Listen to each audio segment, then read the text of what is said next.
जो पारस चैनल के माध्यम से आज के इस सर्वाधिक चर्चित, बहुप्रशंसित, बहुवांछित शंका समाधान के इस कार्यक्रम को देख रहे हैं, उन सबों का मैं हार्दिक अभिनंदन करता हूं। आज पूज्य गुरुदेव के सानिध्य में शाहजवाद महाविद्यालय में एक अंतर्राष्ट्रीय संगोष्ठी संपन्न हुई, जिसका विषय था बढ़ता हुआ उपभोक्तावाद और भगवान महावीर का सिद्धांत। उस संगोष्ठी में जितने भी मूर्धन्य विद्वान पधारे थे, प्राय सभी लोगों ने पूज्य गुरुदेव के इस शंका समाधान के कार्यक्रम का और जो पूज्य गुरुदेव की अभिकल्पना से गुणायतन साकार होने जा रहा है उसके मुक्त कंठ से प्रशंसा की, और उन्होंने कहा कि यह शंका समाधान कार्यक्रम और गुणायतन जैन धर्म की ध्वजा पताका को पंचम काल के अंत तक ले जाने में सार्थक निमित्त बनेगा। इसी उपाय से यह धर्म हमारा आज तक चलेगा। बंधुओं, यह गुरुवर की दूरदर्शिता और धर्म और संस्कृति के प्रति उनके निष्ठा का प्रमाण है। हम लोगों के लिए बड़ा फक्र और गौरव का विषय है कि ऐसे संत के सानिध्य में हम लोग यहाँ रह रहे हैं। एक बार बोलिए परम पूज्य गुरुवर प्रमाण सागर जी महाराज की जय। जिस गुणायतन की मैंने आपसे चर्चा की बंधु, उस गुणायतन से हम रोज आपको आह्वान करते हैं कि आप जुड़िए, और लोग जुड़ते भी हैं, लेकिन उसके पीछे हमारा कोई उद्देश्य धन उगाही का नहीं है। पूज्य गुरुदेव ने भी कल कहा था कि गुरुदेव की ये भावना है। मैं आपको बताऊं कि गुरुदेव के सानिध्य के साथ ऐसे ऐसे भक्त जुड़े हुए हैं जो चाहते हैं, गुरुदेव के चरणों में अपनी भावना व्यक्त करते हैं कि गुरुदेव आप अवसर दीजिए, मैं अकेले इस गुणायतन को पूरा कर सकता हूँ योजना। ऐसे ऐसे शर्त हैं, लेकिन गुरुदेव की ये उदात्त भावना है कि नहीं, गुणायतन किसी संस्था विशेष का नहीं, किसी व्यक्ति विशेष का नहीं, गुणायतन तो जन जन का होगा। इसीलिए हम जन जन से आह्वान करते हैं कि आप जुड़िए। और मैं आपको विश्वास के साथ कहता हूं कि जिस दिन गुणायतन की यह परिकल्पना साकार हो जाएगी और आचार्य गुरुवर के पावन चरण गुरु सम्मेद शिखर की धरती पर पड़ेंगे और उनके कर कमलों के द्वारा जिस दिन यह गुणायतन उद्घाटित हो जाएगा, उस दिन गुणायतन की परिकल्पना को साकार देखता हुआ देख लोग हर्ष से झूम उठेंगे और फक्र से कहेंगे कि गुणायतन मेरा है। इसलिए बंधुओं, आप गुणायतन से जुड़िए। और आज रोज की तरह आज भी मेरे पास बहुत सारी घोषणाएं आई हैं जिनको मैं अवश्य उल्लेखित करना चाहूँगा। आप लोग करतल ध्वनि से उनके इस घोषणा का अनुमोदना अपनी तालियों के द्वारा कीजिएगा। निर्माण निधि के रूप में जुड़ रहे हैं श्री प्रदीप कुमार जैन, श्रीमती पुष्पलता जैन, सहारनपुर उत्तर प्रदेश, श्रीमती कांता जैन, धर्मपत्नी स्वर्गीय प्रकाश जैन, सहारनपुर, स्वर्गीय श्रीमती दर्शन देवी जैन की स्मृति में विकास पेपर परिवार द्वारा दिल्ली, और तलाटी परिवार इंदौर, ये चारों महानुभाव निर्माण निधि के रूप में जुड़े हैं। जोरदार करतल ध्वनि से उनका वंदन कर दीजिए। और कुछ घोषणाएं और भी आई हैं, जिसमें मानवी जैन, सुपुत्र श्री रोहित निकिता जैन, महावीर प्रेस वाराणसी ने एक सोने की अंगूठी प्रदान की है। हम उनका बहुत बहुत उनका उदारता सम्मान करते हैं। और सुरभि जैन पोद्दार वाराणसी ने चांदी के 2 सिक्के गुणायतन के लिए प्रदान किए हैं। अनिता जैन वाराणसी ने 2100 रुपये, रजनी जैन वेलुपुरा ने 2100 रुपये, उषा जैन मुफ्ती जैन ने 1100 रुपये। सभी दान दाताओं का हम बहुत बहुत आभार व्यक्त करते हैं। और एक घोषणा और आई है हमारे पास, अभी तुरंत आई है। निर्माण निधि के रूप में जुड़े हैं अखिल भारत वर्षीय दिगंबर जैन महिला संगठन वाराणसी द्वारा गणनी प्रमुख ज्ञानमती माता जी,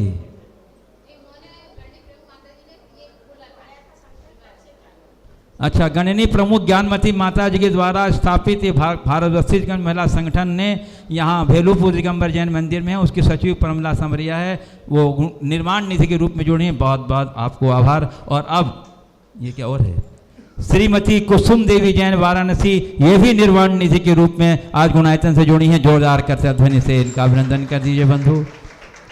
इसलिए इस प्रकार दिन हमेशा हमारा गुणायतन परिवार दिन पर दिन वृद्धिगत हो रहा है। हम सभी दान दाताओं के उद्घोषणाकार उनके सहयोग का बहुत बहुत सम्मान करते हैं। और अब मैं शंका समाधान कार्यक्रम आगे बढ़ाता हूँ। आज बंधुओं, पूज्य गुरुदेव को सतना वालों ने आज से 10 वर्ष पूर्व हमारे बिहार और झारखंड में भेजा था, और आज 10 वर्ष के बाद वो पुनः आज गुरुदेव को ले जाने के लिए यहाँ उपस्थित हुए हैं। लेकिन मैं उनको याद दिलाना चाहता हूँ कि 22 बरस के बाद आपने इनको सौंपा था और इतनी जल्दी आ गए हो 10 बरस के बाद। अभी तो आपको 12 बरस और ठहरना चाहिए था, लेकिन चलिए कोई बात नहीं, आप ले जा रहे हैं। तो जितने हम लोग ईमानदारी से आपको सौंप रहे हैं, उतनी ईमानदारी से आप हम लोग को भी वापस सौंप देना। और आज का प्रथम प्रश्न के लिए मैं आमंत्रित कर रहा हूँ संदीप भाई, जो सतना से पधारे हैं, उपाध्यक्ष हमारे सतना जैन समाज। 2000 करतल ध्वनि से एक बार बंदो इनका अभिनंदन कर लीजिए। पूज्य महाराज श्री के चरणों में नमोस्तु। अभी जैसा आदरणीय विमल जी ने कहा, महाराज जी सतना से जब गए थे, हम लोगों ने कहा था महाराज जी अपने मायके जा रहे हैं, और मायके में ज़्यादा दिन रहना ठीक नहीं, इसलिए 10 बरस बाद वापस सतना के लिए हम लोग निवेदन करने आए हैं, और सीधे सीधे प्रश्न पूछ रहे हैं, नहीं तो महाराज जी डांट देंगे। महाराज श्री जी 21 वर्ष आपने बुंदेलखंड के अंचल में साधना की, लगभग अपने पैरों से पूरा बुंदेलखंड नापा, और 11 वर्ष तक आप झारखंड बिहार के क्षेत्रों में रहे, विभिन्न नगरों में रहे। हम ये जानना चाहते हैं कि दोनों जगह के श्रावकों में आपको क्या अंतर दिखा? देखो, वो प्रश्न इसलिए कर रहे कि हम लोग जहां पर कमी है उसे आप जब इस बार चलेंगे आपके बिहार के समय हम उस हो गया। मैंने दोनों जगह को बहुत नज़दीकी से देखा, और अब जब मैं निकल के आ रहा हूं तो मुझे ऐसा लग रहा है कि झारखंड भी अब बुंदेलखंड हो गया है।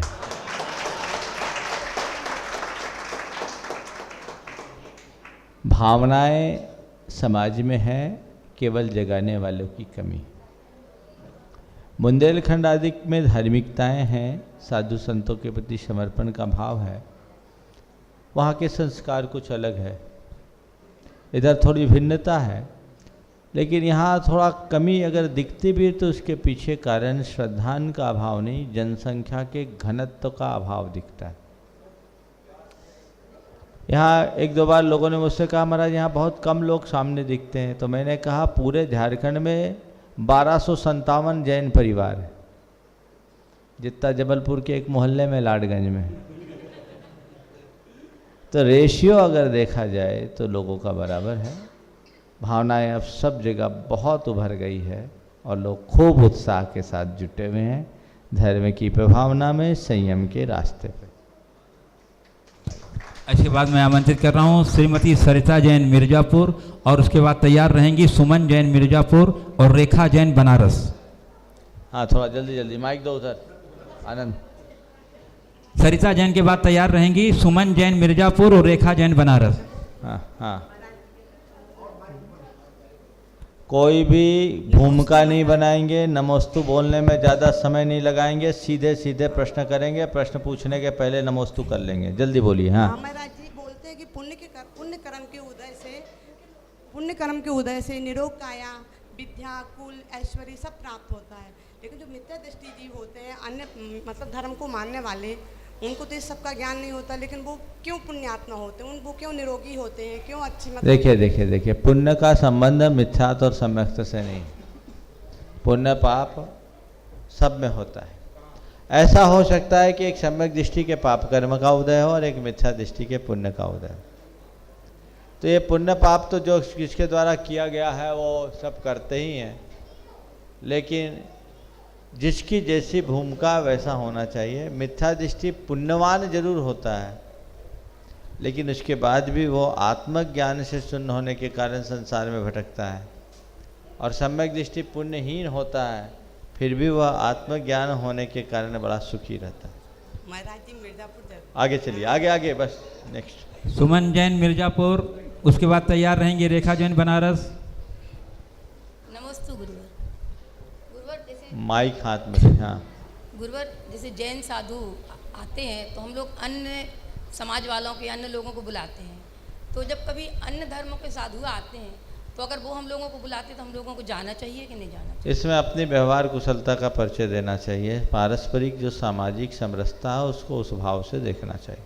हमारे जी कोई पाप करने वाले। बोला तो उसे व्यवहारिक दृष्टि से देखो, धार्मिक दृष्टि से मत देखो। नमस्ते। आगे देखा जैन बनारस, और उसके बाद तैयार रहेंगी प्रगति जैन बनारस। आशाधर जी ने सागार धर्मामृत में एक कार्य पात्र और एक धर्म पात्र की चर्चा की है। धर्म पात्र तो वीतरागी निर्गंथ मुनि और वीतराग शासन से जुड़े हुए हैं। कार्य पात्र में बहुत सारे लौकिक ऐसे होते हैं, उनको काम चलाऊ दृष्टि से आलंबन लेना पड़ता है, गृहस्थों की सीमा है, तो उसे कार्य पात्र के रूप में स्वीकार कर लेना चाहिए। हाँ आगे बोलिए। आरिका लिंग स्त्री लिंग की छेद उससे आरिका लिंग से होती है, तो क्या ये जितने पुरुष हैं तो क्या सब आरिका बन चुके हैं? ऐसा है, देखिए सबसे पहले मैं महिलाओं से कहना चाहता हूँ कि स्त्रीलिंग छेदने की क्यों सोचते हो? महाराज जी आप इस भ्रम में क्यों हो कि अनादि से क्या आप स्त्री रही और जितने पुरुष हैं वह अनादि से पुरुष रहे? अनंतों बार स्त्री और पुरुष सब एक दूसरे से स्त्री पुरुष नपुंसक बनते रहे। स्त्रीलिंग छेदने की बात मत सोचो, संसार छेदने की बात सोचो। रत्नत्रय को अंगीकार करो, पूरे संसार से पार हो जाओगे। पर्याय पे दृष्टि क्यों रखते? चलो आगे। नमस्ते महाराज जी। प्रगति जैन बनारस। 3 नाम बोलो जल्दी जल्दी। प्रगति जैन बनारस, पोद्दार सुरभि जैन बनारस। आगे बोलो, और बोलिए और बोलिए। पुष्पा बगड़ा। जो सामने उनको बुलाते जाओ। पुष्पा बगड़ा। नहीं है। उषा जैन बनारस। चलिए उषा आगे। जैन। इतना वेट मत कराइए। हाँ, जिनका नाम हो अवेयर होइए, अपना नाम बोलिए, बोलते जाइए। नमस्ते मासी। मासी, अपना नाम घोर बोलिए। विपत्तियों में लोग अंधविश्वास और दूसरे जाति के कुदेवों को मानने लगते, तो ऐसे हमें अपने धर्म के प्रति उनके मन में भावना कैसे जगानी चाहिए? देखिए, सबसे पहली बात तो जो लोग विपत्तियों से ग्रसित होते हैं उनका मन प्रायः विचलित हो जाता है, और विपत्ति से ग्रसित व्यक्ति का जब मन विचलित होता है वो अधीर हो उठते हैं और उस समय वे अंधविश्वासों के शिकार हो जाते हैं।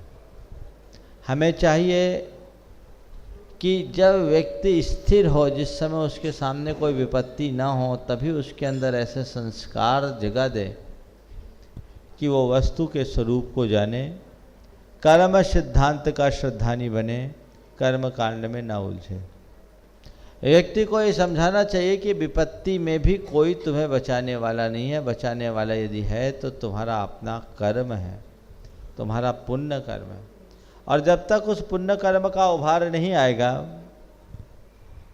आपके पास माइक भेज दूं क्या? गड़बड़ मत करिए। जब तक पुण्य कर्म का उभार नहीं आएगा तब तक जीवन में सुधार नहीं आएगा। श्रद्धांजलि जगाना चाहिए।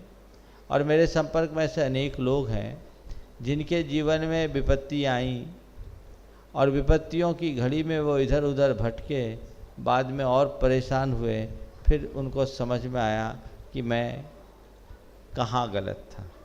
समझ गए? तो उनको समझाने की ज़रूरत है। मैं एक ऐसे परिवार को जानता हूँ जिनके व्यापार में थोड़ी कमी आई। वे एक तांत्रिक के चक्कर में फंस गए। उस तांत्रिक ने उस पूरे के पूरे परिवार को ऐसा अपने ग्रुप में लिया। शुरुआत में संयोग ऐसा बना कि कुछ उसके संपर्क में आने से थोड़ा सा संभले, और फिर जो नीचे आना शुरू हुए तो ऐसी स्थिति हुई कि करोड़ों की चपत लग गई, और 4 भाई थे, चारों भाइयों को रातों रात अपने स्थान से भागना पड़ा। और आज वो 5 साल बाद स्थिर हो सके। अब उनको समझ में आता है कि मैं कहाँ भ्रम में था, कहाँ भ्रमित था। तो जब वस्तु का स्वरूप व्यक्ति को जानने में आता है तभी संभल पाता है। आगे चलिए नेक्स्ट उषा जैन बनारस। महाराज जी मेरा प्रश्न है, जब मैं जमाला जाप करती हूँ, आंखें बंद करती हूँ तो नींद आती है, और खोलती हूँ तो मन भटक जाता है।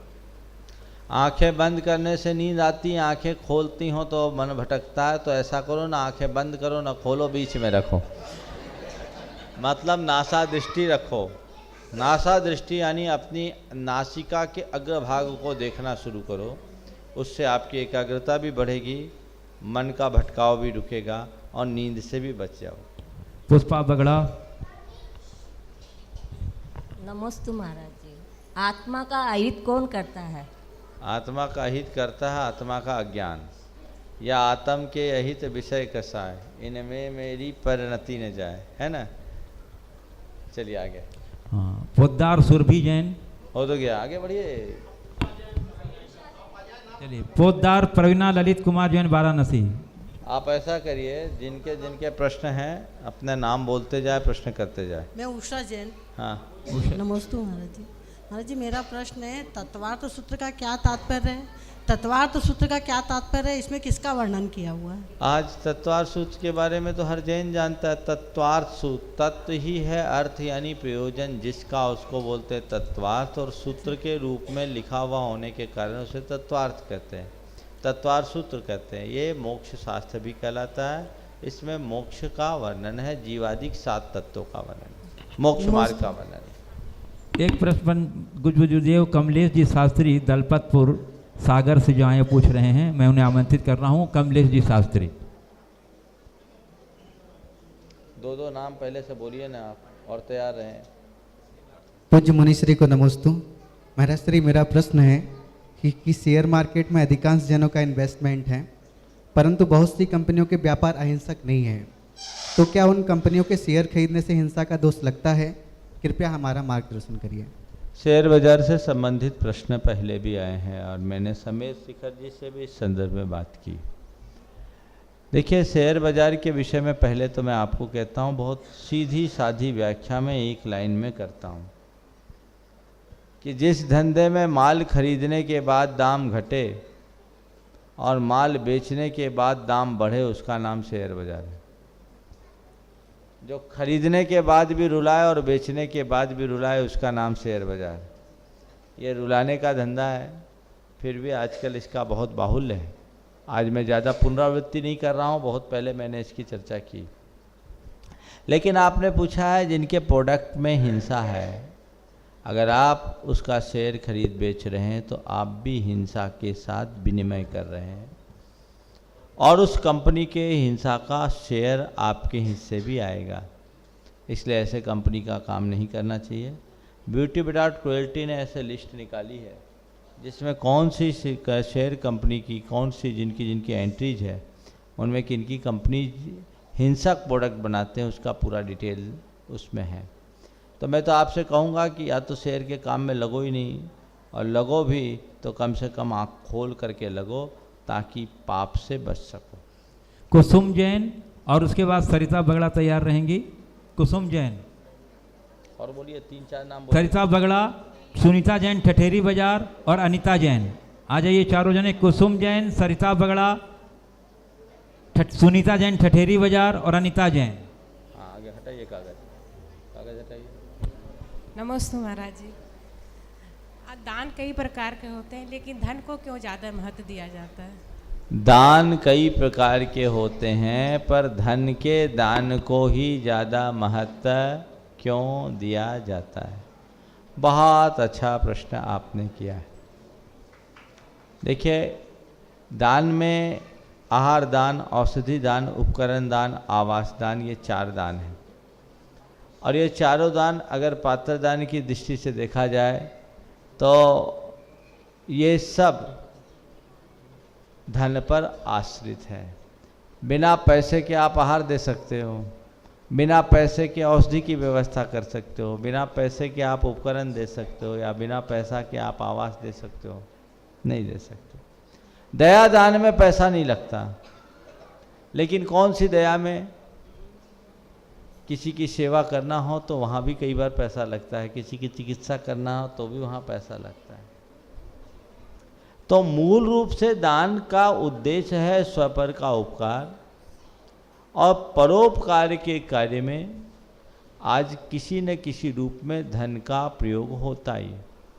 जैन परंपरा में आचार्य उमा स्वामी ने दान के स्वरूप को निर्धारित करते हुए कहा, अनुग्रहार्थम सस्याति सर्गो दानम। अनुग्रह के लिए, किसके? स्व पर के अनुग्रह के लिए, यानी स्व और पर के उपकार के लिए स्वस्याति सर्गोदानम, स्व यानी अपने धन का, स्व यानी धन का, अतिसर्ग यानी त्याग करना दान है, क्योंकि दान धनाश्रित है और मोह भी सबको सबसे ज़्यादा धन से होता है, इसलिए बिना धन के दान नहीं होता। इसलिए धन है तो दान करो, नहीं तो धन वाले का एक दिन निधन तो होना ही है। आगे। अनीता जैन, नमोस्तु महाराज जी। महाराज जी, मेरा प्रश्न ये है कि हम लोग बोलते हैं भगवान के समो शरण में सबको समान अवसर मिलता है, परंतु आजकल अक्सर तीर्थ क्षेत्रों पर या मंदिरों में ये देखा गया है कि शांति धारा की बोली लगाई जाती है। तो महाराज जी, गरीब लोग तो बेचारे रह ही जाते हैं। जैसे हमारे बच्चे बाहर पढ़ रहे हैं तो हम उनसे बोलते हैं कि बच्चों एक दिन आप लोग हफ्ते में जाकर अभिषेक कर लिया करो, तो वो बोलते हैं कि हमें तो मौका ही नहीं मिलता है, बोलते हैं कि आप अभिषेक करोगे तो आपको बोली लेना पड़ेगी। तो महाराज जी, इस शंका का समाधान कैसे होगा? देखिए, अभिषेक आदि करने के लिए कहीं बोली नहीं होती, शांति धारा आदि के लिए कहीं बेली होती है, तो उसके पीछे का प्रयोजन यह है कि उससे मंदिरों की व्यवस्था बनती है और गृहस्थों के त्याग का, दान का एक अवसर होता है। उस निमित्त से दान निकल जाता है, वो भी एक पुण्योपार्जन का निमित्त होता है। बल्कि कभी भी किसी तरह के धार्मिक क्रियानुष्ठान को करो तो अपनी शक्ति और परिस्थिति के अनुरूप दान देना चाहिए। लेकिन ये बात ध्यान रखना चाहिए कि कोई भी कार्य हाथ से करने से ही सब कुछ हो, ऐसा नहीं है। जो लोग समर्थ हों उनको दान देना चाहिए, और जो समर्थ नहीं हो दान देने वालों की अनुमोदना करना चाहिए। कोई शांति धारा कर रहा है और कोई उसको हाथ लगा रहा है, हिसाब तो बराबर है।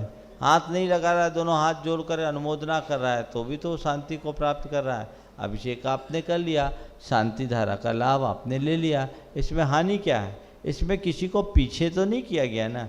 लेकिन अनेक लोगों के समूह में किसी एक को चुने तो समाज में एक ऐसी व्यवस्था बना दी गई कि द्रव्य का दान करने का मौका भी व्यक्ति को मिल जाए, उससे मंदिर की व्यवस्था भी बन जाए, दोनों काम हो जाए। इसलिए इसको एकदम गलत मैं नहीं कहूँगा। हाँ, लेकिन ऐसा भी करना चाहिए कि शांति धारा की जब बोलियाँ होती है तो उस बोली लेते समय लेने वाले को देखना चाहिए कि कोई ऐसा योग्य आदमी हो तो उसके नाम पर उसको थोड़ा ढीला छोड़ दे, ताकि वो भी अवसर प्राप्त कर ले। एक जगह की बात थी, शांति धारा होनी थी, मंदिर में एक प्रस्ताव आया कि कम से कम कोई भी शांति धारा करे तो खाली हाथ शांति धारा न करे। उसके पीछे का तर्क ये था कि आप मंदिर में आते हो, 1 घंटे पूजा प्रक्षाल में अपना लगाते हो, मंदिर के उपकरण का प्रयोग करते, वस्तुओं का प्रयोग करते, बिजली का प्रयोग करते, जगह का प्रयोग करते हो, इन सबको देखो तो 1 घंटे में आप मंदिर में रहकर जहाँ पुण्योपार्जन करते हैं उसका किराया कितना होगा, आपके निमित्त उस मंदिर का कितना द्रव्य लग रहा है। तो कैलकुलेशन किया कि भाई, एक बड़े शहर की बात मैं कह रहा हूँ, तो कहा कम से कम पर हेड अगर हिसाब लगाया जाए तो कम से कम 1000 रुपया महीना होता है। तो वहाँ कहा भाई कोई शांति धारा करे तो कुछ नहीं, मिनिमम 300 रुपया दे दे, इसमें क्या हानि। तो एक व्यक्ति ने कहा मेरी औकात नहीं है, हम नहीं कर सकते। हमने कहा ठीक, मैं वहीं था। हमने कहा ठीक, तुम हो, तुम्हारे कितने बेटे? बोले 2 बेटे हैं। तीनों के दांत बता रहे थे गुटखा खाते हैं। हमने बोला ये बताओ तुम लोग गुटखा कितने का खाते हो? बोले महाराज जी कम से कम 100 से 150 रुपया रोज का गुटखा खा लेते हैं। हम बोले तुम कैसे अभागे, बाप बेटा मिलके 500 रुपया दिन का गुटखा खाने को तैयार हो, पर भगवान के नाम पर 300 रुपया निकालने की औकात नहीं। जिसकी भगवान के नाम पर 300 रुपया निकालने की औकात नहीं, उसकी ज़िंदगी में कभी औकात ही नहीं बनेगी। पाप में पैसा छोड़ो, धर्म में पैसा लगाओ, वहाँ से कटौती करके यहाँ लगाओ, जीवन में अच्छाई का प्रवेश होगा। इसलिए इसे एकांगी दृष्टि से नहीं देखना चाहिए और बच्चों को कहना चाहिए कि बेटे कोई बात नहीं, बोली लगती है तो अपन कमज़ोर थोड़ी हैं, तुम बोली लेके करो, करो तो सही, और अहोभाग्य बढ़ेगा, तुम्हारा पुण्य बढ़ेगा। आगे आगे बोलिए, 3-4 नाम। नमोस्तु महाराज जी। सरिता बगड़ा। महाराज जी, संसार में सुख और दुख का कारण क्या है? कल का प्रवचन नहीं सुना था? चलो, सुख और दुख का कारण मनुष्य के मन का अज्ञान है। आगे बढ़ाओ। ज्योति हो गया, चलो। अच्छा महाराज जी, अब एक ही जब डबल चांस नहीं है। इसका मुझे उत्तर नहीं बस मिला। क्रॉस नहीं। आगे ज्योति जैन, प्रभाव व सुनीता जैन, आगे बोलो। अर्चिता जैन और शैली जैन।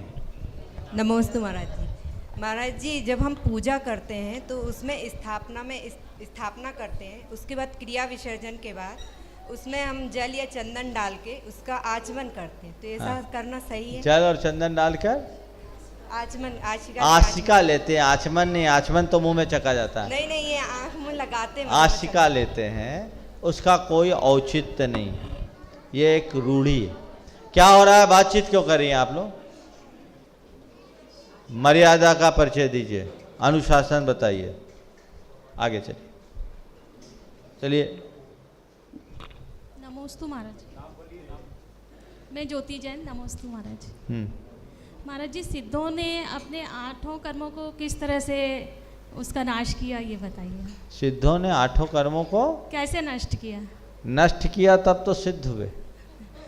पहले 4 को किया, पहले 1 को किया, फिर 3 को किया, फिर 4 को किया, सो 8 हो गए।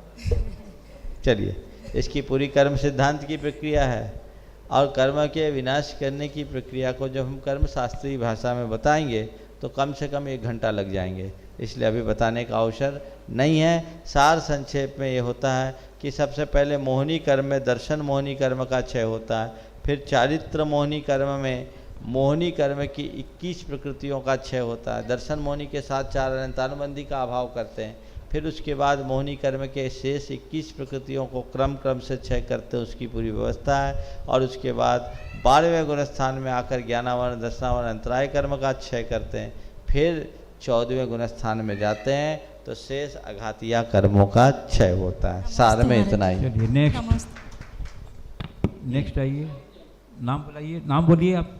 आगे टाइम मत। नमोस्तु महाराज जी, मेरा नाम शैली जैन है। महाराज जी, ये सूतक और पातक में जो मोबाइल पे पूजा वगैरह करते हैं वो करना चाहिए कि नहीं? सूतक पातक में पूजा आजकल शास्त्र भी पूरे उपलब्ध है मोबाइल पे, तो वो सब पढ़ना चाहिए। देखिए, मेरी राय में सूतक पातक में मोबाइल के डाटा को ओपन नहीं करना चाहिए, वो दोष है। वो जब शब्द आपने खोल लिया तो वो जिनवानी हो, उसको खोलना नहीं चाहिए। वॉइस सुन सकते हैं, डाटा जो कंपोज है वो सूतक पातक में ओपन करना मुझे उचित प्रतीत नहीं होता। चलिए आगे बुलाइए। और इसके साथ अब मैं आमंत्रित कर रहा हूं बनारस वालों के पूर्व श्रीमती चंद्रकला पाटनी रांची को। जो बंधुओं, आपको इनका परिचय देने की आवश्यकता नहीं, आप देख रहे हैं कि जब से पूज्य गुरुदेव का समय शिखर से विहार हुआ है तब से निरंतर आज तक वो अतिथि समविभाग पर अपने बहुत सक्रिय योगदान देती रही हैं। जोरदार करते ध्वनि से आशीर्वाद दीजिए। और कल वो यहाँ से पूज्य गुरुदेव से आशीर्वाद दे करके विदा हो रही हैं, इसलिए हम उन्हें चाहते हैं कि आज वो इस संध्या में अपने विशेष प्रवचन क्वेश्चन से हम लोगों को अनुग्रहित करें। नमोस्तु महाराज श्री। महाराज श्री, किसी की दृष्टि हमारे प्रति नकारात्मक हो तो उससे कैसे बचा जाए? बहुत अच्छा प्रश्न किया है आपने। किसी की दृष्टि नकारात्मक हो तो उससे कैसे बैठा जाए? खुद को सकारात्मक बना लिया जाए। अगर हम सकारात्मक हो जाएंगे तो सामने वाले की नकारात्मकता का प्रभाव अपने आप कम हो जाएगा। देखिए, एक प्रसंग बताता हूँ। रविन्द्रनाथ टैगोर को जब नोबेल प्राइज मिला तो विश्व भर से उनकी प्रशंसा हुई, लोगों ने बधाइयाँ दी, लेकिन उनके पड़ोस में एक व्यक्ति था जिसको ये बात पची नहीं, और उसने कहा ये आदमी ने टिकड़म करके नोबेल प्राइज पाया है, ये नोबेल प्राइज के लायक आदमी नहीं। टैगोर साहब को लगा कि बाकी सब ठीक है लेकिन इस व्यक्ति को ठीक नहीं लग रहा है, इसका मेंटल जो वाइब्रेशन है वो ठीक समझ में नहीं आ रहा। एक रोज जो सुबह घूम करके लौट रहे थे और लौटने के क्रम में सीधे उसके घर चले गए, उसके चरणों में अपना सिर रखा और कहा आशीर्वाद चाहता हूँ, आपकी कृपा से नोबेल प्राइज मिला है। सामने वाला भौचक्क रह गया, वो पानी पानी हो गया, ये क्या? जिस आदमी को नोबेल प्राइज मिली, पूरी दुनिया में जिसका यशोगान हो रहा, वो मेरे चरणों में सिर रख रहा है, मुझे प्रणाम कर रहा है। उनने उसको छाती से लगाया, बोला गलत मैं था, तुम नहीं। तुम ही जैसे लोगों को नोबेल प्राइज मिलना चाहिए, मैं तो व्यर्थ तुमसे ईर्ष्या करता था, आज मेरी धारा बदल गई। ये एक उदाहरण है। हमको समझ में आ रहा है कि सामने वाले का भाव मेरे प्रति ठीक नहीं है, तो इसको भांपते हुए हम अपने भाव बिगाड़े, ये ठीक बात नहीं है। अपने आप को इस तरीके से करे कि उसके दुर्भाव का मुझ पर कम से कम असर हो, मैं उससे कम से कम प्रभावित हूँ, और दूसरे क्रम में इतना सद्भाव जगाओ कि उसका दुर्भाव भी हो सके तो दूर हो जाए। कई बार ऐसा होता है कि सामने वाले के मन में दुर्भाव होता है, अपनी तरफ से सद्भाव दिखाने के बाद भी वो नेगेटिव ही बना रहता है, तो क्या करे?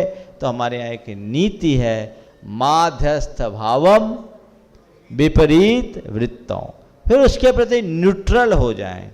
ये मत सोचे कि ये मेरे लिए नकारात्मक सोचता है, ये मेरे लिए ठीक नहीं है, मेरा अहित सोचता है। ये भी एक बात अपने दिल दिमाग में बैठा ले कि कोई मेरे प्रति कितना भी बुरा सोचे, बुरा कर नहीं सकता। विमल जी, कोई कितना भी बुरा सोचे, बुरा कर नहीं सकता। व्यक्ति बुरा नहीं करता, कौन बुरा करता है? मेरा कर्म करता है। जब तक मेरे पाप कर्म का उदय नहीं होगा, कोई मेरा बुरा नहीं कर सकता। जब तक मेरे पुण्य का बोलबाला होगा, कोई मुझे हिला भी नहीं सकता। अपने ऊपर श्रद्धा रखो, कर्म सिद्धांत पर आस्थावान बनो, सारा काम हो जाए। पूज्य गुरुदेव, आपकी आज्ञा से यहाँ के समाज चाहती है अरुण कुमार जैन सिंघई को कि वो श्रीमती चंद्रकला पाटनी के बारे में सामाजिक उद्गार व्यक्त करेंगे। श्री अरुण कुमार जैन सिंघई। इसमें क्या बाद में, शंका समाधान के क्रम में नहीं। इसी क्रम में मैं आमंत्रित करना चाहूँ पंडित मनीष जी जैन। पंडित मनीष जी जैन, चांदवाद महाविद्यालय। 2-3 नाम बोलो और। हाँ। और इसके बाद तैयार रहेंगी श्रीमती मीना जैन, शशि जैन वाराणसी और अजित कुमार जैन वाराणसी। नमस्ते महाराष्ट्री।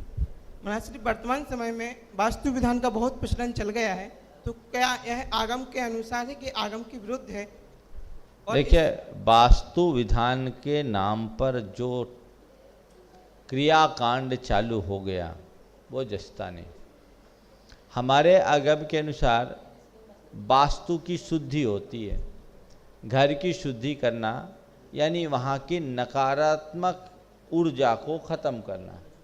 जिस स्थान पर बहुत सालों से खाली रहा, वहाँ आपने निर्माण कार्य शुरू किया, उससे पहले उसकी शुद्धि करें, ताकि वहाँ रहने वाली दिव्य शक्तियाँ हमसे खिन्न ना हो। दूसरी बात, जिसमें निर्माण किया वहाँ मजदूर और अन्य लोग बहुत दिनों तक काम किए।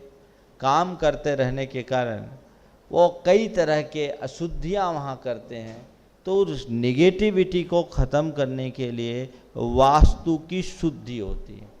लोक भाषा में उसे ही वास्तु पूजा कहा जाने लगा, और फिर आजकल वास्तु पूजा के नाम पर वास्तु विधान, और जिसमें ढेर तरह के ठट कर्म चालू हो गए। मुझे जचता नहीं। मेरी राय में आप घर के प्रवेश के समय या गृहारंभ करते समय, जिस समय नींव रखते हैं, सिद्ध विनायक यंत्र की साक्षी में विनायक यंत्र की पूजा करें, शांति मंत्र की जाप करें, भूमि जागरण मंत्र की जाप करें, या अन्य जाप्यानुष्ठान करके वहाँ की नेगेटिविटी को ख़त्म कर दें। नमोकार की जाप कर ले, कोई अलाय बलाय नहीं होगी। और ये दूसरे जो वास्तु देवताओं की वहाँ पूजा अर्चा की जाने लगी है, ये स्पष्टतया वैदिक परंपरा का अंधानुकरण है। जैन धर्म में इसका कोई स्थान नहीं। मीना जैन, शशि जैन, अजित कुमार जैन के बाद मीना जैन, शशि जैन तैयार रहेंगे। महाराज नमस्ते। महाराज उधर देख के पूछो अजित जी। हाँ, माताएं तीर्थंकरों को जन्म देती हैं, अतः गौरव का अनुभूति होती है, किंतु वर्तमान में माताएं उत्साहित कम है। अतः महाराज ये बताएं कि उनको उत्साहित कैसे किया जाए? माताएं कम उत्साहित है, दिखता तो नहीं है। ऐसा तो नहीं दिखता कि माताएं कम उत्साहित है। हाँ? जैसे अब भ्रूण हत्या या ये आप दूसरा बोलो कि माताएं भी भटक रही है, उत्साहित नहीं है, ऐसी बात नहीं। माताएं भटक रही है और उनको कैसे रास्ते में लगाएं, इसलिए माताएं भटक रही है कि उनके पीछे के पुरुषों में भी गड़बड़ियां हो रही हैं। समझ गए? दोनों का हाथ होता है। माताओं के अंदर मातृत्व की भावना को जगाने की ज़रूरत है। जब तक उनके भीतर मातृत्व का भाव नहीं जगता तब तक उनके जीवन की धारा में परिवर्तन नहीं आ सकता। आगे नमोस्तु नाम बोलिए। नमोस्तु महाराज जी। जब से आपका ये, मेरा नाम मीना जैन है बनारस से।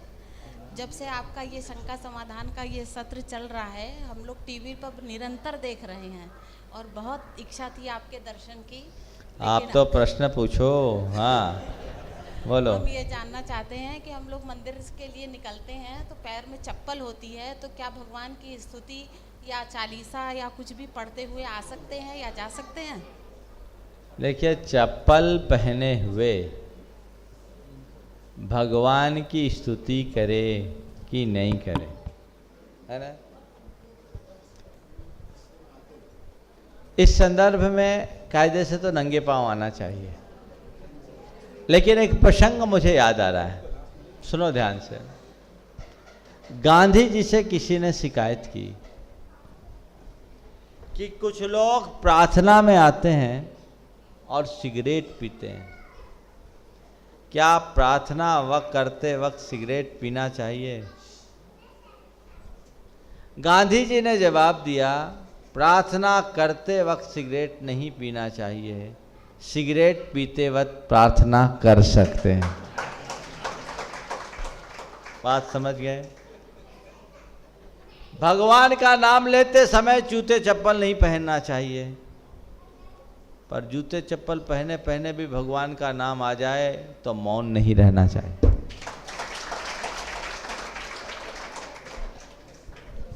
चलिए, और कोई नहीं है सर? नाम बोलिए अपना। और बोलो, और नेक्स्ट बोलो। शशि जैन, ज्योति जैन, हो गया, बदलिए कागज, हो गया। प्रभात जैन, अजय जैन, अजय जैन, प्रभात जैन। हाँ, और बोलिए नाम, एक दो नाम और बोलिए जब तक आ रहे। ज्योति जैन, शोभना पांड्या, आशा जैन, प्रभात जैन। हटा दीजिए कागज, हो गया। हाँ बोलिए। हाँ महाराज जी, ये मेरा प्रश्न ये है, दीपावली पे लक्ष्मी गणेश जी की जो पूजा है वो हम लोग के लिए है कि नहीं? नहीं, उचित नहीं है। इसके बारे में मैं कई बार बोल चुका हूँ। चलिए आगे, और नाम बोलिए। नमोस्तु महाराज जी। अजय जैन। महाराज जी, मेरा प्रश्न ये है कि सभी तीर्थंकर ध्यान के माध्यम से ही आत्म कल्याण करते हैं, मगर समाज में कोई भी साधु ध्यान की कोई निश्चित सरल और वैज्ञानिक प्रक्रिया नहीं देता है जो जिससे कि हमारा कल्याण हो सके। पूजा पाठ या अन्य क्रियाकलापों में तो लोग ज़्यादा जोर देते हैं, मगर ध्यान की कोई प्रक्रिया नहीं बताता। देखिए, ऐसा नहीं है कि ध्यान की प्रक्रियाएं नहीं है। हमारे यहाँ जो सामायिक का विधान है वो तो एक प्रकार का ध्यान ही है ना। अब वो लोगों के प्रैक्टिस में नहीं है। लोग पूजा पाठ पर जितना बल देते हैं, सामायिक जाप पर उतना ध्यान नहीं देते हैं। उसके लिए ध्यान देना चाहिए और उसके लिए प्रयास भी होना चाहिए। हम लोग अक्सर देते हैं। हमारे 10 लक्षण में जब शिविर लगते हैं, कभी आप अटेंड करो तो पता लगेगा, 10 दिन में 1 घंटा रोज़ ध्यान के लिए दिया जाता है। तो वो ध्यान की प्रैक्टिस होती है, ध्यान की विधियाँ भी हैं और उसे संयुक्तिक बड़ी वैज्ञानिक तरीके से लोगों को कराया जा सकता है, जिससे सोच में बदलाव आए। नमस्ते। आगे आइए, नाम बोलिए। नमस्ते महाराज जी, मेरा नाम आशा जैन है। महाराज जी, मेरा प्रश्न है, सम्यक दृष्टि व्यक्ति की पहचान क्या है और सम्यक प्राप्त व्यक्ति कम से कम और अधिक से अधिक कितने भव में मोक्ष प्राप्त करता है? क्या उसका बीच में सम्यक छूट भी सकता है? देखिए, सम्यक दृष्टि या मिथ्या दृष्टि की हम स्थूल पहचान कर सकते हैं, सूक्ष्म नहीं, क्योंकि सम्यक दर्शन अंदर की परिणति। पर अगर हम स्थूल रूप से सम्यक दृष्टि को पहचाने तो ये कह सकते हैं कि जो कोई मिथ्यात्व मूलक क्रियाएं न करे,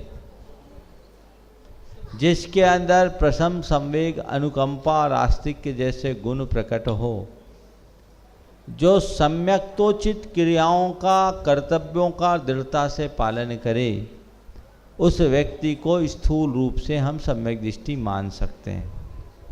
मिथ्यात्व पोषक क्रियाएं यानी वीतराग, सच्चे देव शास्त्र गुरु को छोड़कर अन्य किसी की पूजा उपासना करना।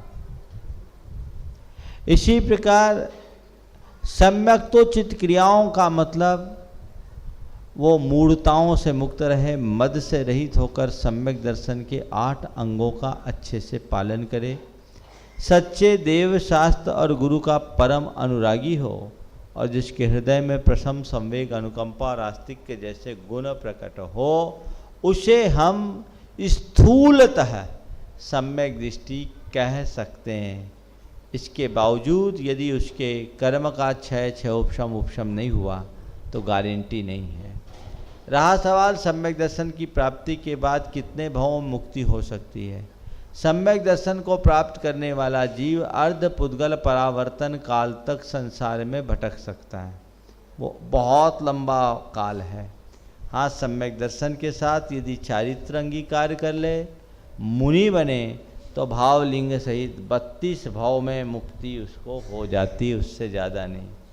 और इसमें भी यदि कोई सम्यक दृष्टि अवृत्ति भी समाधि पूर्वक मनन कर ले तो मैक्सिमम 7 या 8 भाव में उसका बेड़ा पार हो जाता है। चलिए बस हो गया। चलिए नेक्स्ट शोभना पांडे नेक्स्ट आइए। हाँ, शोभना पांडे। नमस्ते। और उसके बाद तैयार रहेंगे प्रोफेसर कमलेश कुमार जैन, प्रमिला सामरिया, राकेश जैन और कुसुम देवी जैन। नमस्ते महाराज श्री। महाराज श्री, घर में मैगजीन, महिला जैन अदर्स और जैन गजट, भगवान की फोटोएं इत्यादि बहुत इकट्ठा हो जाती है। उनका हम इनका क्या करें। मैंने कई बार बोला ब्रह्मचारी राकेश भैया जी आए हुए हैं और इनका एड्रेस है ब्रह्मचारी डी राकेश, सिद्धायतन, खुरई रोड, सागर, वहाँ भेज दें। वो क्या करेंगे, तो वो रिसाइकलिंग का प्लांट लगाए हुए हैं और वो सारी कागजों को, पुस्तकों का जो ऐसे जीर्ण शीर्ण हो जाते हैं उनको गला करके फिर से कागज़ बना लेते हैं और उसमें उनकी कोई अभिनय नहीं होती। बस राकेश भैया जी अभी इस बारे में बताएंगे कि इसके लिए क्या प्रोसेस होती है। राकेश जी थोड़ा सा आप बताओ क्या करते हैं। समाज बहुत मुझसे भी पूछती है कि कई बार महाराज जी आपने राकेश भैया का, डॉक्टर साहब 2 मिनट रुक जाओ, हाँ थोड़ा आगे आके इधर, विमल जी साइड 2 जगह दो। देखिए, जिनवाणी की कई स्तर पर अभिनय हो रही थी, इसको ध्यान में रख के हम लोगों ने काफ़ी दिन विचार विमर्श किया। पहले हमने खुद, जिस समय लगभग वो 84 से 88 के बीच का पीरियड था, समय सार प्रिंट कराया था, तो 4 कापियां हमसे नष्ट हुई थी उसकी, उनको हमने जलाया था रख करके। प्रिंट करने में 4 कापी खराब हुई थी। प्रूफ रीडिंग में? हाँ, प्रूफ रीडिंग नहीं, प्रूफ रीडिंग का पेपर अलग थे, कापी ही मूल ओरिजिनल 4 ग्रंथ हमने नष्ट किए। तब 3000 ग्रंथ छप पाए थे हमारे वो। उसके साथ जो प्रूफ रीडिंग के थे वो भी पेपर थे, बहुत सारे पेपर थे। तो उन सबको देख के सोचते, कभी जला देते, कभी कहीं विसर्जन करते, कभी पानी में डालते, ये सब चलता रहा, लेकिन समाधान नहीं आया दिमाग में। फिर हम लोग ऐसे बैठे हुए थे। एक भाई ने मुझे सजेस्ट किया कि आप ये काम कर सकते हैं, क्योंकि आप लाइब्रेरी बना रहे हैं, तो लाइब्रेरी के लिए पुस्तक मांगना मुश्किल पड़ती है, लोगों से देते नहीं हैं लोग। लेकिन यदि जीर्ण शीर्ण बुक्स मांगेंगे, उनमें 1-2 का अच्छी पुस्तक भी आ जाएंगी तो हम लाइब्रेरी में रख लेंगे। इस बहाने से हमने इस कार्य को शुरू किया था कि जिससे हमें जो ज़रूरत की किताब है, अगर वो मिल जाती उससे तो हमें आसानी से मिल जाएगी, और जो काम की नहीं है उनको हम रिसाइकिल में छोड़ सकते हैं।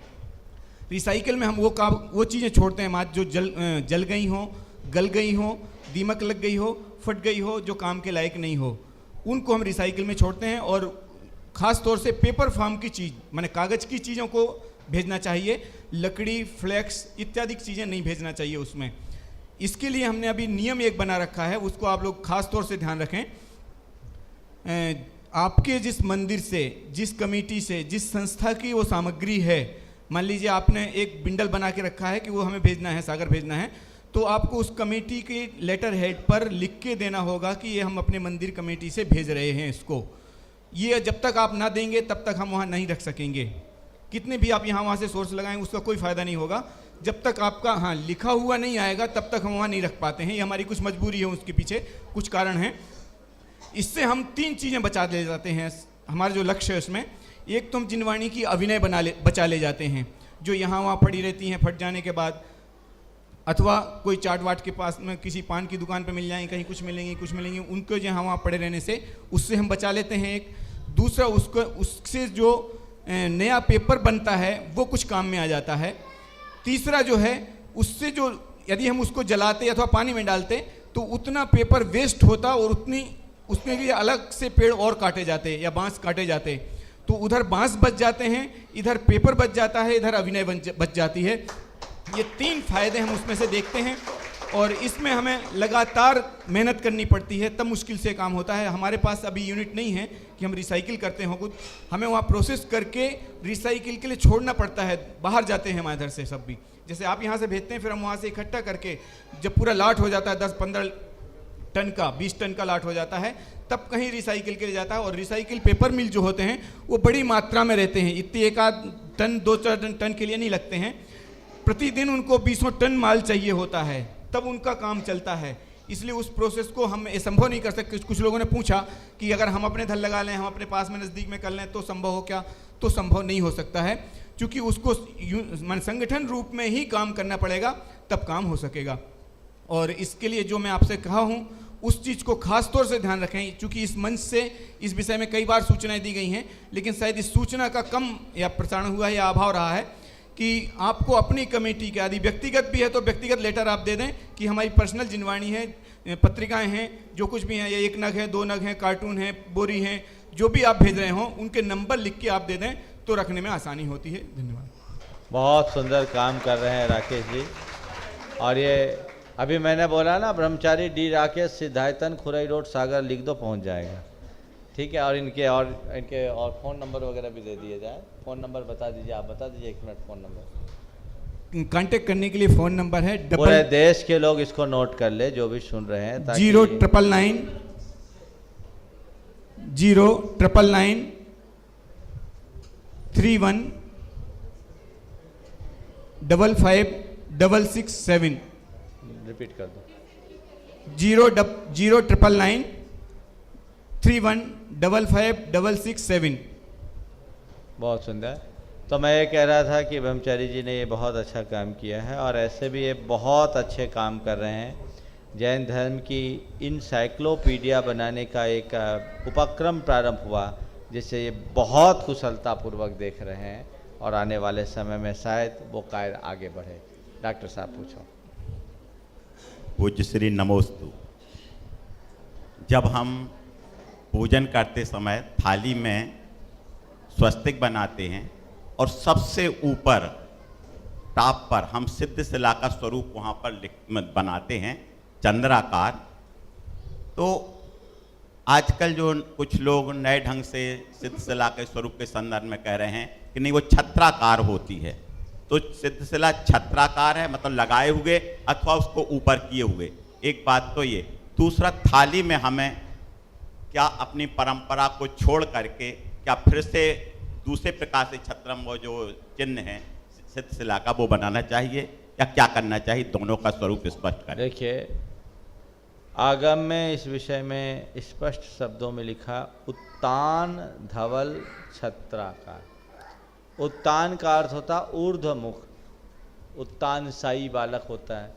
तो जिस छाते का मुंह ऊपर की तरफ है, उत्तान धवल। इसलिए मेरी धारणा के अनुसार जो अर्धचंद्राकार सिद्ध शिला का स्वरूप हम लोग युगों से मानते रहे हैं, वही होना चाहिए। मैं तो ऐसा ही मानता हूँ, ऐसा नहीं मानता। और रहा सवाल थाली में क्या बनाना, जो बनाते आए वही बनाना चाहिए। आगम के विधानानुसार तो केवल स्वस्तिक लिखने का विधान है, उसमें चंद्रमा भी बनाने का विधान नहीं है। ये परंपरा है, इसलिए बनाते हैं। कोई 24 लिखते हैं, कोई 5 लिखते हैं, कोई 3 लिखते हैं, कोई 4 लिखते हैं। आगम में लिखा है स्वस्तिकोपरि पुष्पांजलिम छिपे। नेक्स्ट उधर से तैयार है। नाम बोलिए अपना। महाराज जी, मेरा प्रश्न यह है कि जब बच्चा गर्भ में आता है और करीबन 8 वर्ष का होता है, जबकि हम मानते हैं कि इस समय के बच्चा समझने लगा है, तब माता पिता को ऐसे क्या क्या चीज़ करनी चाहिए कि बच्चा सुसंस्कारित हो? देखो, बच्चा गर्भ में आए उससे पहले से ही उसमें अच्छे संस्कार की व्यवस्था बना देनी चाहिए। एक संस्कारित माँ ही संस्कारित बच्चे को जन्म दे सकती है। तो जो माँ है या माँ बनने वाली है उसके अंदर पूरे संस्कार होने चाहिए। अपने गर्भावस्था के काल में किसी भी प्रकार का कदाचार उससे न हो, शील संयम का अनुपालन करें और उस अवधि में महापुरुषों के जीवन चरित्र को पढ़े, जिससे पेट में पलने वाले बच्चे को अच्छे संस्कार मिले।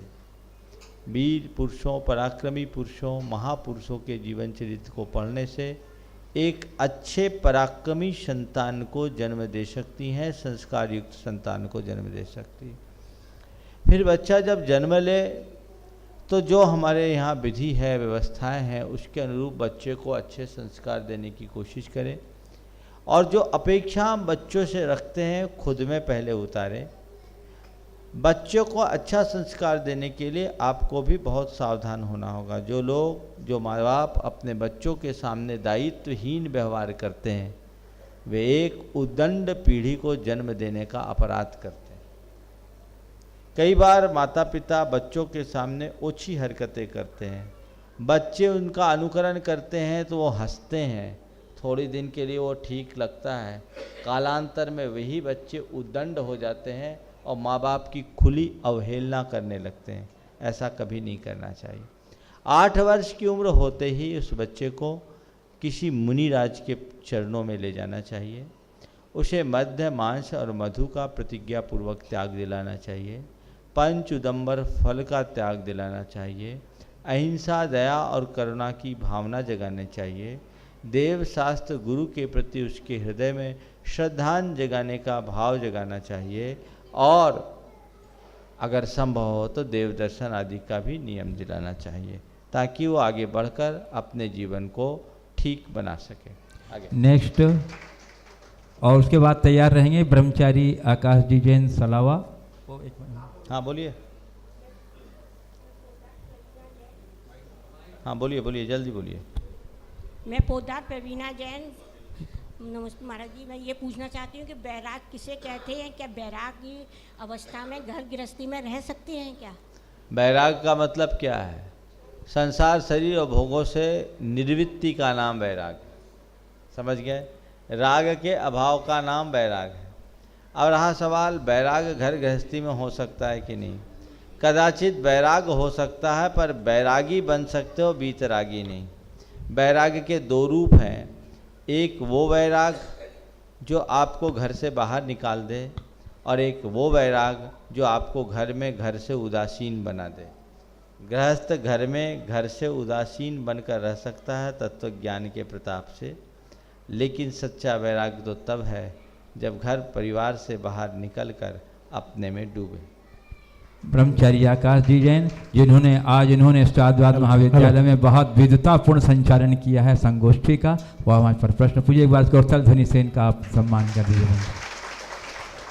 पूज्य श्री, अभी चर्चा हुई थी ब्रह्मचारी राकेश जी जो सिद्धायतन में फटे ग्रंथों को एकत्रित करके रिसाइकल कराते हैं। मेरे सामने ये काम शुरू हुआ था। अब हम उसमें देखते हैं कि कुछ जो ग्रंथ आते हैं बिल्कुल अच्छे ग्रंथ आते हैं। शुरू में भैया ने उनको अच्छे ग्रंथ को छांटा, एक अलमारी में रखा, कुछ नहीं हुआ क्योंकि वो उपयोगी, इनके उपयोगी नहीं थे।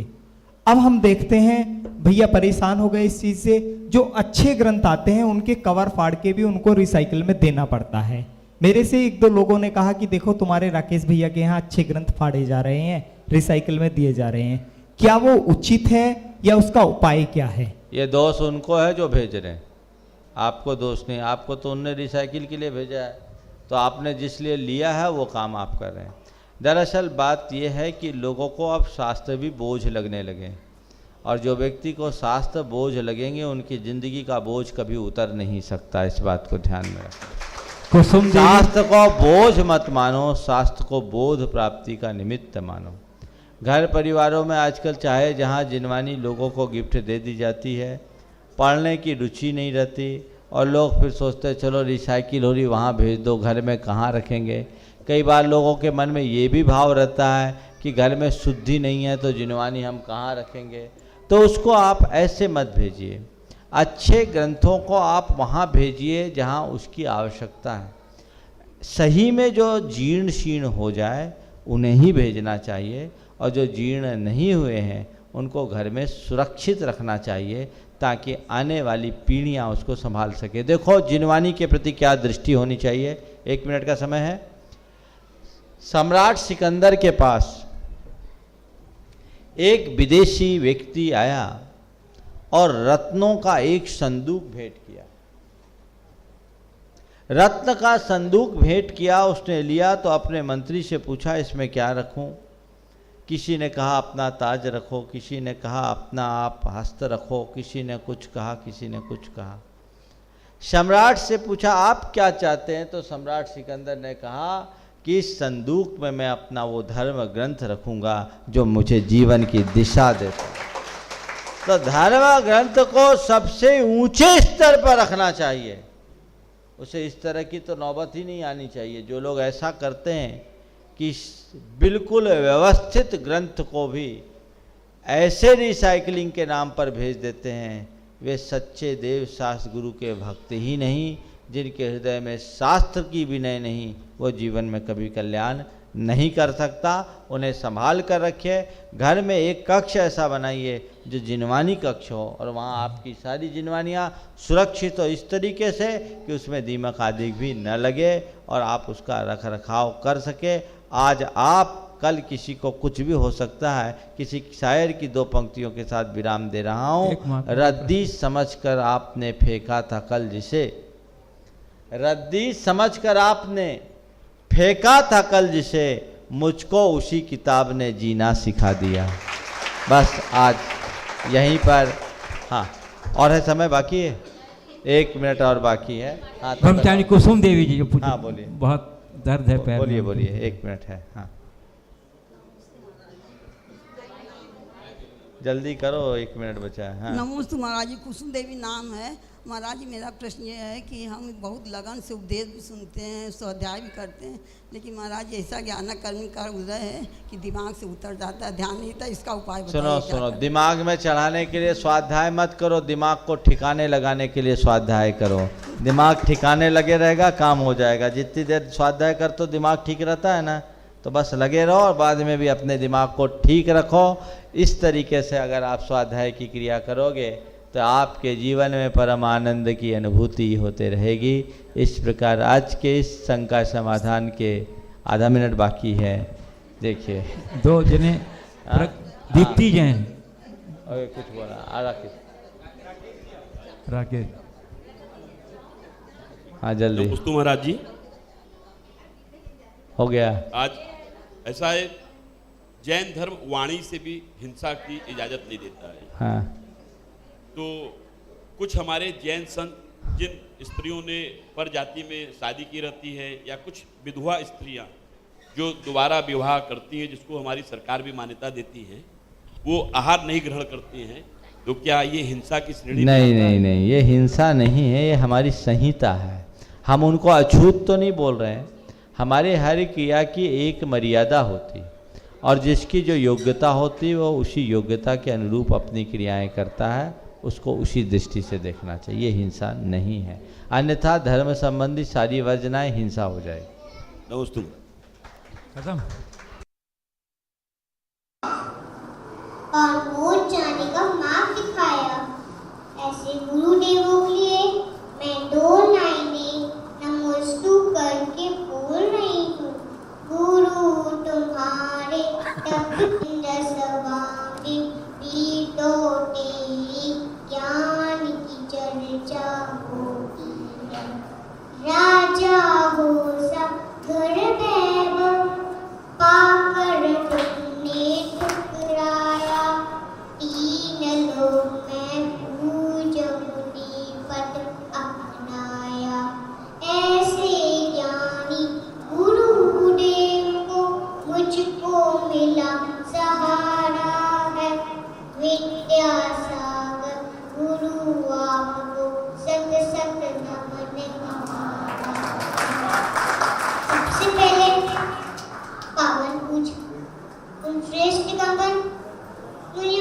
अक्षरों में बारंबार नमोस्तु करते हुए मैं पंक्तियों को समर्पित करती हूँ, जो कि बड़े बूंदों का कोई आकार समंदर हो नहीं सकता, बड़ा हो महान हृदय में तो अंबर हो नहीं सकता, बड़ा हो महान हृदय में तो अंबर हो नहीं सकता, तपा करके अग्नि में जो कन्नट सा टपकते हैं, तपा करके अग्नि में जो कन्नट सा टपकते हैं, अंबर हो नहीं सकता।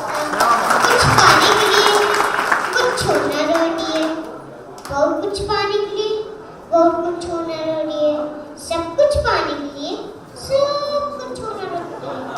आपके जो अरिहंत बने, भगवान बने, परमात्मा बने, सब कुछ छोड़ने के पाटिल बने, इसलिए हमें भी छोड़ने की तैयारी करनी चाहिए।